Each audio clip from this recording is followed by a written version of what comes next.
بسم اللہ الرحمن الرحیم۔ السلام علیکم۔ میری بیوی سعودیہ میں نرس تھی۔ وہ چھٹی لے کر آتی تو ہر رات پٹکڑی بستر میں لے جاتی۔ پوچھو تو کہتی سعودی عرب میں ہر عورت پٹکڑی سے اپنی۔ میری زندگی کی سب سے بڑی غلطی تھی کہ میں نے ارمینا سے شادی کی تھی۔ وہ میری ماموں کی بیٹی تھی اور بچپن سے سعودی عرب میں مقیم تھی۔ میرا نکاح ارمینا کے ساتھ ویڈیو کال پر ہوا تھا۔ اس وقت نہ وہ پاکستان آ سکتی تھی نہ میں سعودیہ جا سکتا تھا، اور ہماری شادی جلد از جلد گھر والوں نے کرنے کا فیصلہ کر لیا تھا، کیونکہ ارمینا کے والد بیمار تھے اور ان کا اصرار تھا کہ وہ اپنی زندگی میں ہی ارمینا کی شادی کرنا چاہتے تھے۔ اپنی ماں اور اپنے ماموں کی ضد کے آگے میں نے ہتھیار ڈال دیے تھے اور ہمارا نکاح ہو گیا۔ میں نے کبھی ارمینا کو نہیں دیکھا تھا، لیکن جب میں نے نکاح کے وقت اسے ویڈیو کال میں دیکھا تو دیکھتے ہی رہ گیا، کیونکہ وہ بے حد حسین لڑکی تھی۔ اس کے بعد کافی عرصہ وہ سعودی عرب میں رہی اور میں پاکستان میں رہا، لیکن ہم دونوں کی فون پر بات ہوتی رہتی تھی۔ اسے جاننے کے بعد تو اب اپنی منقوہہ دوری کا عذاب میں بہت مشکل سے جھیل رہا تھا۔ نکاح سے پہلے مجھے کبھی ارمینا کا خیال نہیں آیا تھا، لیکن نکاح میں قدرتی کشش تھی جو مجھے اس کی طرف کھینچ رہی تھی، اور میں چاہتا تھا کہ جلد از جلد وہ میرے پاس چلی آئے، لیکن یہ دوریاں ختم ہونے کا نام ہی نہیں لے رہی تھی۔ ہم دونوں ساری رات ویڈیو کال پر بات کرتے رہتے، لیکن ویڈیو کال سے ملنے کی تڑپ میں مزید اضافہ ہوتا جا رہا تھا۔ ارمینا نے بے حد اصرار کیا کہ میں سعودیہ آ جاؤں اس کے پاس، لیکن میرے بہت زیادہ کوششوں کے باوجود میرے کاغذات بننے میں بہت وقت پیش آ رہی تھی۔ اس کے لیے میں نے ارمینا سے کہا کہ تم ہی چھٹی لے کر پاکستان آ جاؤ۔ میں اسے جلد سے جلد ملنا چاہتا تھا۔ ارمینا سعودی عرب کے ایک بہت بڑے اسپتال میں نرس تھی۔ اس کے لیے چھٹی لینا بے حد مشکل تھا، لیکن کافی کوشش کرنے کے بعد اسے چھٹی مل گئی اور وہ پاکستان چلی آئی۔ شاید وہ بھی مجھے ملنے کے لیے بےتاب تھی۔ اب میں سوچتا ہوں کہ کاش میں اسے یہاں نہ بلواتا، کاش میں گھر والوں کے کہنے پر نکاح ہی نہ کرتا، کیونکہ اس سے نکاح کرنا میری بڑی غلطی تھی اور اسے پاکستان بلانا میری دوسری بہت بڑی غلطی تھی۔ وہ لڑکی جسے میں بہت خوبصورت اور سلجھی ہوئی لڑکی سمجھتا تھا، اس نے مجھے اور میری ساری زندگی کو الجھا کر رکھ دیا تھا۔ وہ پاکستان آئی تو میں بے حد خوش ہو گیا کہ میری بیوی میری دسترس میں آ چکی ہے۔ ارمینا سے ملنے کی خوشی میں الفاظوں میں بیان نہیں کر سکتا تھا، مگر اس نے یہاں آتی ہی مجھ سے عجیب سی فرمائش کی تو میں حیران رہ گیا۔ اس نے مجھ سے کہا کہ وہ روبرو مجھ سے نکاح کر کے رسم و رواج کے ساتھ شادی کرنا چاہتی ہے۔ ویڈیو کال والی نکاح سے اس کا دل مطمئن نہیں تھا۔ میں نے حیرت سے اسے دیکھا، وہ کیسی بات کر رہی تھی۔ اگر اس کا دل مطمئن نہیں تھا تو ویڈیو کال کی نکاح سے تو کیسے ایک غیر مطمئن دل کے ساتھ وہ اتنا عرصہ مجھ سے ویڈیو کال کرتی رہی تھی، اور میری ہر فرمائش بھی پوری کی اس نے۔ اصولاً تو اگر اس کا دل مطمئن نہیں تھا اور وہ اس نکاح کو نہیں مانتی تھی تو پھر اسے مجھ سے بات ہی نہیں کرنی چاہیے تھی۔ خیر، میں نے اس سے کچھ نہیں کہا اور اس کی بات مانتے ہوئے اسے مسجد میں لے گیا اور روبرو اس کے ساتھ نکاح کیا تو اس نے کہا کہ اب اس کا دل مطمئن ہو گیا ہے، حالانکہ میرا دل پہلے سے ہی بالکل مطمئن تھا۔ پہلے جب فون پر نکاح کرنے کی بات ہوتی تھی تو مفتی حضرات کے مختلف فتوے ہوتے تھے، لیکن آج کی جدید دور میں جب دونوں فریقین ایک دوسرے کو روبرو دیکھ رہے ہوتے ہیں تو پھر اس نکاح میں کوئی شک نہیں ہونا چاہیے تھا۔ خیر، میں نے اس کی جذبات کا احترام کرتے ہوئے اس کی فرمائش پوری کر دی اور نکاح کے بعد اسے گھر لے کے آ گیا، لیکن مسجد میں نکاح کرنے والی بات میں نے گھر والوں کو نہیں بتائی تھی، کیونکہ ان کو بتانے کا مطلب تھا بلا وجہ بکھیڑا کھڑا کرنا۔ میرے گھر والوں نے ارمینا کے کہے بنا ہی اسے بہت بنا سوار کر باقاعدہ دلہن بنا کر اسے میرے سامنے پیش کیا تھا۔ میں ارمینا کے حسن کا خراج تحسین پیش کرنے کو بےتاب ہو رہا تھا، مگر مجھے اچانک میرے دوست کے موبائل سے کال آ گئی۔ اس کا شدید ایکسیڈنٹ ہو گیا تھا اور جانے کس نے اسے ہسپتال پہنچایا تھا۔ ہسپتال والوں نے کال لاگ میں موجود سب سے پہلے نمبر پر کال کی، جو کہ میرا نمبر تھا۔ میں ساری بےتابی بلائے باغا ہسپتال پہنچ گیا تھا۔ یوں پیلی رات کا موقع میں نے گنوا دیا تھا۔ دوست کے لیے ایک پوری رات اور پورا دن میں ہسپتال میں رہا تھا۔ جب میں واپس آیا تو شرمندہ تھا کہ شاید ارمینا کو میری یہ حرکت بری لگی ہو، مگر وہ بہت دریا دل لڑکی تھی۔ اس نے کھلے دل سے مجھے معاف کر دیا اور میرے دوست کی خیریت دریافت کرنے لگی۔ سب گھر والوں کو حال حوال دینے کے بعد میں اور ارمینا اپنے کمرے میں چلے آئے۔ میں اس کی قربت کے لیے تڑپ رہا تھا، لیکن بجائے اس کے وہ میرے ساتھ بیٹھتی۔ وہ اچانک سے اپنا سوٹ کیس کھولنے لگی اور وہاں سے ایک چھوٹا سا شاپر نکالا۔ پھر وہ شاپر ہاتھ میں چھپائے واش روم میں چلی گئی اور تقریباً 1 گھنٹہ تک باہر نہیں نکلی۔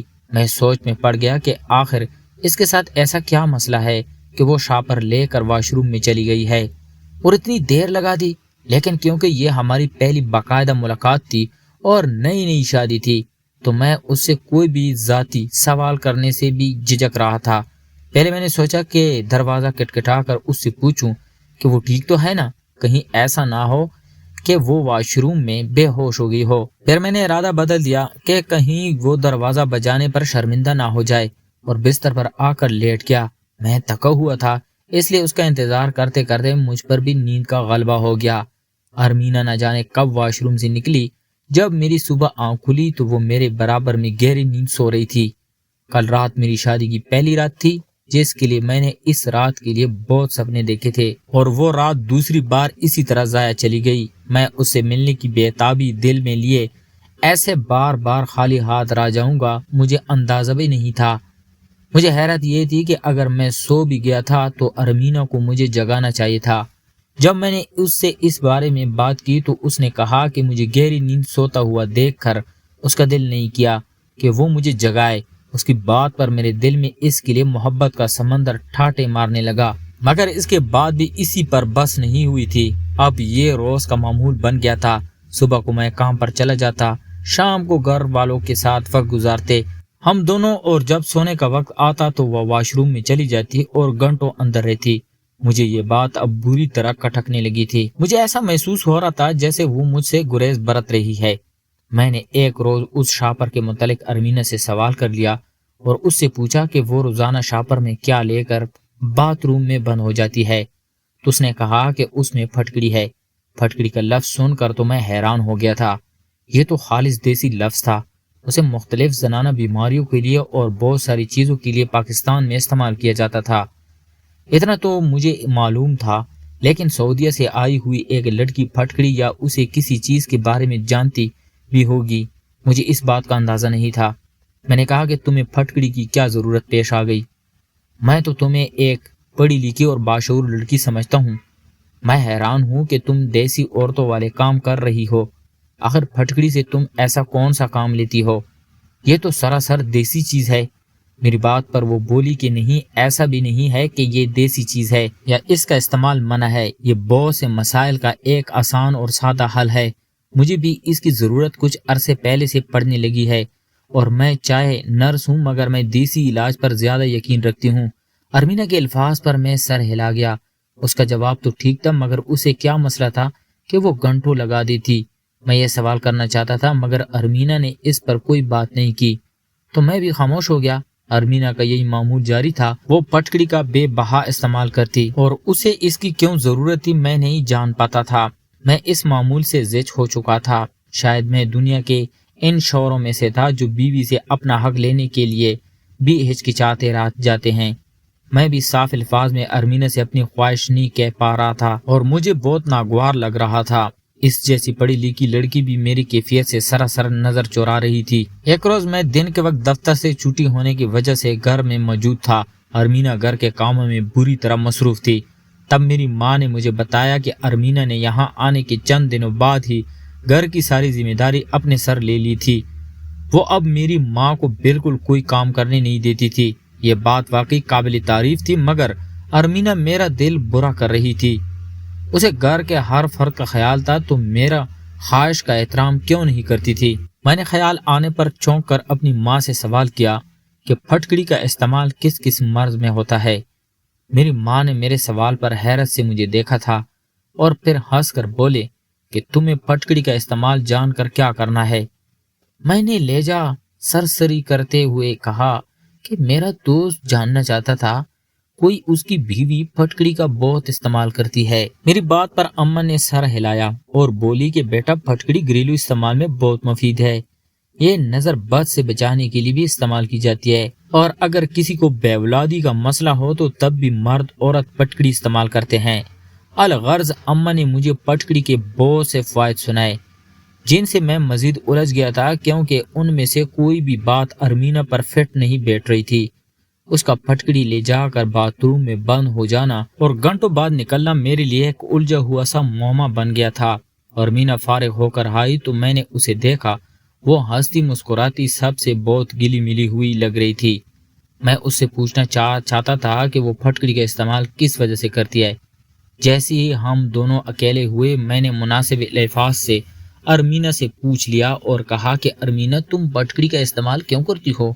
اگر تمہیں کوئی بڑا مسئلہ ہے تو میں تمہیں کسی اچھی لیڈی ڈاکٹر کے پاس لے جا سکتا ہوں۔ میری بات پر وہ مسکرا کر نفی میں سر ہلا گئی اور بولی کہ نہیں، لیڈی ڈاکٹر کی ضرورت نہیں ہے، میں میڈیکل کے بارے میں سب جانتی ہوں۔ وہ مجھے اطمینان دلانے لگی کہ اسے ایسا کوئی مسئلہ نہیں ہے کہ میں اس کے لیے پریشان ہوں۔ میں نے سر ہلا دیا اور وہاں سے اٹھتے ہوئے واضح الفاظ میں بولا کہ میں اپنے دوست سے ملنے جا رہا ہوں، مگر میں جلد لوٹ آؤں گا۔ تم آج اچھا سا تیار ہو جانا، میں تمہارے ساتھ وقت گزارنا چاہتا ہوں۔ میں نے بہت مجبور ہو کر اسے واضح الفاظ میں اپنی خواہش بتائی تھی۔ وہ فرما برداری سے سر ہلا گئے اور میں دوست سے ملنے چلا گیا۔ میں واپس پہنچا تو ارمینا کچن میں برتن دھو رہی تھی۔ میرا موڈ خراب ہونے لگا۔ میں نے ارمینا کو خفگی سے اپنی بات یاد دلائی تو وہ شرمندہ ہو گئی اور میری بہن کا بولی کہ اس کے سر میں بہت درد تھا، اس لیے ارمینا نے اس کی جگہ برتن دھوئے۔ میں خاموشی سے اپنے کمرے میں چلا گیا اور بیزاری سے بستر پر سو گیا۔ ارمینا کمرے میں آئی تو میں سوتا بن گیا۔ وہ کچھ دیر رک کر مجھے دیکھتی رہی اور پھر پلٹ گئی۔ میں نے تھوڑی سی آنکھ کھول کر اسے دیکھا تو مجھے جھٹکا سا لگا تھا۔ وہ وہیں شاپر اٹھا کر باتھ روم میں بند ہو گئی تھی۔ مجھے اس روز انداز ہوا تھا کہ ارمینا کے لیے پٹکڑی کا استعمال مجھ سے زیادہ ضروری تھا۔ میں اٹھ کر بیٹھ گیا اور سر پکڑ لیا۔ ارمینا کا یہ مسئلہ اب میرے لیے وبال جان بنتا جا رہا تھا۔ میرے لیے کوئی بیماری مانی نہیں رکھتی تھی۔ مجھے مسئلہ اس بات پر تھا کہ ارمینا مجھ سے اپنا مسئلہ چھپاتی تھی۔ مجھے یہ بات بری طرح کھٹک رہی تھی کہ آخر ایسا کیا تھا جو وہ مجھ سے چھپاتی تھی۔ اسی سوچ میں مبتلا میں نے وہ رات بھی ایسی ہی گزار دی اور اگلے روز میں اسی کشمکش میں الجھا ہوا ساتھ دفتر میں کام کر رہا تھا۔ جب بریک ہوئی تو میرے ساتھ کا کام کرنے والی ایک ورکر لڑکی منہ دھونے کے لیے اٹھی اور اپنی عادت کے مطابق اپنے بیگ سے اس نے اپنا کچھ سامان اٹھایا۔ بے خیالی میں اس کے ہاتھ سے شاپر چھوٹ کر گرا تو اس کا سامان اٹھانے میں مدد کے خیال سے زمین پر جھکا۔ میں اپنے سامنے پھٹکڑی دیکھ کر ٹھٹک گیا تھا۔ میں پھٹکڑی دیکھ کر اتنا الجھ چکا تھا کہ بے ساختہ اس لڑکی سے پوچھ لیا کہ وہ منہ دھونے کے لیے پھٹکڑی کیوں لے جاتی ہے۔ وہ جھینپ کر بولی کہ دراصل میرے چہرے پر بہت زیادہ بال آنے لگے تھے۔ میں نے اس کے بارے میں کسی سے سنا ہے کہ ہر بار چہرہ دھونے پر پھٹکڑی چہرے پر لگانے سے بال آنا ختم ہو جاتے ہیں، اسی لیے میں یہ پھٹکڑی کا چھوٹا سا حصہ ہمیشہ اپنے پاس رکھتی ہوں اور یہ مجھے فائدہ بھی دے رہی ہے۔ وہ لڑکی مجھے سب بتا کر وہاں سے چلی گئی اور میں حیران سا بیٹھا ہوا تھا۔ مجھے یقین ہونے لگا کہ ارمینا بھی اسی لیے پھٹکڑی باتھ روم میں لے جاتی ہوگی، شاید اس کے جسم پر بال زیادہ آتے ہوں گے۔ ایک ہی خیال مجھے ارمینا کے لیے فٹ لگا تھا۔ میں گھر پہنچا تو ارمینا مجھے دیکھ کر جلدی سے کچن میں جا کر پانی کا گلاس بھرتی میرے پیچھے کمرے میں آئی اور معمول کے مطابق مجھے پانی کا گلاس پیش کیا۔ میں پانی لے کر پانی پیتی ہوئی میں ارمینا کو ہی دیکھ رہا تھا۔ اس نے خالی گلاس کے لیے ہاتھ بڑھایا تو میں نے اس کا ہاتھ تام کر اس کے بازو سے کپڑا ہٹا کر اس کا برہنہ بازو دیکھا۔ وہ میری حرکت پر حیرت سے مجھے دیکھ رہی تھی اور میں مرعوبیت سے اس کے بازو دیکھ رہا تھا۔ اس کے بازو کی جلد بالوں سے پاک اور نہایت صاف شفاف تھی۔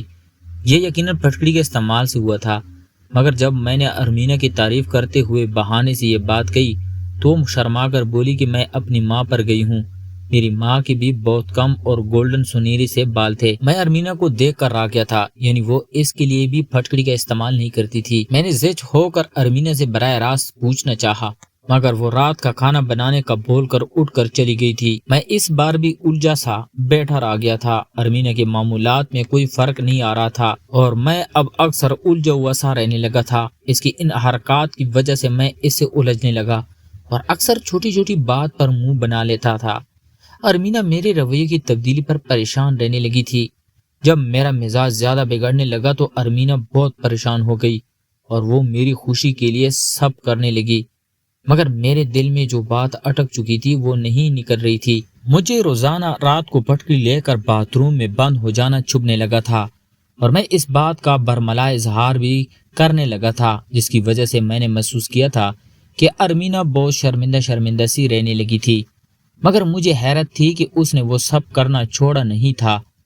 ہمارے درمیان باقی سب نارمل ہو چکا تھا، ہمارے ازواجی تعلقات بھی بہتر ہو گئے تھے۔ وہ سچ تو یہ تھا کہ ارمینا نے مجھے ہر قسم کا سکھ دیا ہوا تھا۔ وہ بہترین اور مکمل لڑکی تھی، اس میں کوئی کمی نہ تھی۔ میرے ہر وقت ٹوکنے کی وجہ سے اس نے پٹکڑی لے کر باتھ روم میں بند ہونا بھی چھوڑ دیا تھا۔ مجھے لگا شاید واقعی اس کا کوئی مسئلہ تھا جو اب نہیں رہا اور سب ٹھیک ہو چکا ہے، مگر ایک روز میری طبیعت کچھ خراب ہو گئی اور میں اپنے معاملات سے 2-3 گھنٹے پہلے گھر پہنچ گیا۔ موسم خوشگوار تھا، اس لیے میری اماں باہر چرپائی بچھا کر بیٹھی ہوئی تھی۔ میں بھی اپنی اماں کے پاس ہی لیٹ گیا۔ اماں نے میری طبیعت کا سنا تو میری بہن سے چائے بنا کر لانے کا کہا۔ میں نے ارمینا کا پوچھا تو میری اماں نے مجھے بیزاری سے سر جھکاتے ہوئے جو بات بتائی وہ میرے اعصاب کو جھٹکا لگا گئی تھی۔ اماں بول رہی تھی کہ ارمینا باتھ روم میں ہے اور وہ روزانہ تمہارے آنے سے 2 گھنٹے پہلے ایسے ہی باتھ روم میں بند جانے کیا کرتی رہتی ہے۔ عجیب لڑکی ہے جو نہانے میں اتنا زیادہ وقت لینے لگی ہے۔ میں تو ہکا بکا آ گیا تھا۔ میرا اندازہ غلط تھا، ارمینا نے وہ کام چھوڑا نہیں تھا، بلکہ وہ صرف میرے اطمینان کے لیے وقت تبدیل کر چکی تھی۔ میں سر پیٹ کر رہ گیا، میں یہ بات نظر انداز بھی نہیں کر پا رہا تھا۔ جانے کیوں مجھے ارمینا کی حرکت مشکوک سی لگنے لگی تھی، حالانکہ وہ بس پٹکڑی لے کر باتھ روم میں جاتی تھی۔ میں نے سن رکھا تھا کہ پٹکڑی کا استعمال جادو ٹونا کرنے والے بھی کرتے ہیں۔ مجھے لگا ارمینا بھی کچھ ایسا کرتی ہوگی، مگر وہ باتھ روم میں ہی کیوں جاتی تھی؟ وہ نمازی لڑکی تھی۔ مجھے اپنی سوچ پر خود شرم آئی کہ میں اسے جادو کرنے والی سمجھ رہا تھا، حالانکہ اسے ہم پر یا کسی پر بھی جادو کرنے کی کیا ضرورت تھی؟ مگر میں اب ہر حال میں راز جان لینا چاہتا تھا، لیکن ایسا کرنے کا کوئی راستہ بھی نہیں تھا۔ میں ایک روز اپنے بہترین دوست کے بار بار بلانے پر اس سے ملنے گیا، مگر وہاں بھی میں اسی بات پر الجھا سا بیٹھا رہا تھا۔ میرے دوست نے مجھے پریشان دیکھا تو ہمدردی سے سوال کرنے لگا۔ وہ میرا بہت اچھا دوست تھا اور شادی سے پہلے بھی میں اس سے اپنی ہر بات کر لیا کرتا تھا۔ اس کے سوالات پر میں نے اسے ارمینا کے بارے میں سب بتا دیا تھا۔ میرا دوست سب سن کر ٹھٹک گیا تھا۔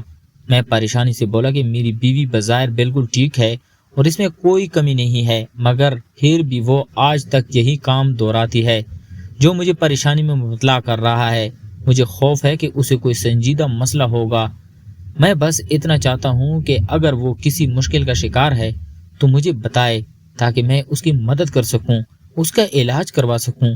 اس کا اگر میڈیکل پر یقین نہیں تھا تو یہاں بہت سے حکیم بھی موجود تھے، میں دیسی علاج بھی کروا سکتا تھا، مگر ارمینا کی جھجک اور دوری مجھے اس لیے فکر مند کرتی تھی۔ تب میرے دوست نے میرا مسئلہ سن کر گہرا سانس بھرا اور بولا کہ شاید میں سمجھ گیا ہوں اصل بات، لیکن تمہارے میرے منہ سے وہ بات سننا اچھا نہیں لگے گا، مگر تم سچ جاننا چاہتے ہو تو میں سچ بتا دیتا ہوں۔ میں اپنے دوست کی بات پر ٹھٹک گیا اور بےتابی سے اس سے سوال کرنے لگا۔ میں ہر حال میں سچ جاننا چاہتا تھا۔ میری ضد پر میرے دوست نے جو انکشاف کیا وہ میرے روح کے پرخچے اڑا گیا تھا۔ میں جو سوچتا تھا ارمینا کو ہر حال میں قبول کروں گا، اس بات پر سب دعوے دھرے کے دھرے رہ گئے، کیونکہ وہ بات ہی ایسی تھی کہ کوئی بھی غیرت مند مرد سنتا تو ایسے ہی پاگل ہو جاتا۔ میں سکت سا اپنے دوست کے پاس بیٹھا رہا اور وہ مجھے مختلف مشورے دیتا، صبر کی تلقین کرنے لگا۔ میں اڑے ہوئے حواس کے ساتھ گھر پہنچا تو ارمینا سامنے موجود تھی۔ اس کی مسکراتی حسین صورت دیکھ کر مجھے اس کے دھوکے پر شدید غصہ آیا تھا۔ مجھے بار بار اپنے دوست کے الفاظ یاد آنے لگے جو بولا تھا کہ پھٹکڑی کا استعمال عرب کی لڑکیاں بہت زیادہ کرتی ہیں کیونکہ وہ اپنا کنوارا پن شادی سے پہلے کھو دیتی ہے اور پھر پھٹکڑی کے استعمال سے ہی کنوارا پن حاصل کر کے اپنے شوہر کے قریب جاتی ہے۔ میرا دوست بھی جانتا تھا کہ میری بیوی عرب کی لڑکی تھی۔ اس سچ نے مجھے بے جان کر دیا تھا۔ میں کمرے میں اکیلا بیٹھا ہوا تھا جب ارمینا کاموں سے فارغ ہو کر نہائی دھوئی سی میرے پاس پہنچی۔ اس نے نرمی سے میرے کندھے پر ہاتھ رکھا تو میں نے زور سے اس کا ہاتھ جھٹک دیا اور غصے سے بولا کہ میں تمہارا دھوکہ ساری زندگی یاد رکھوں گا۔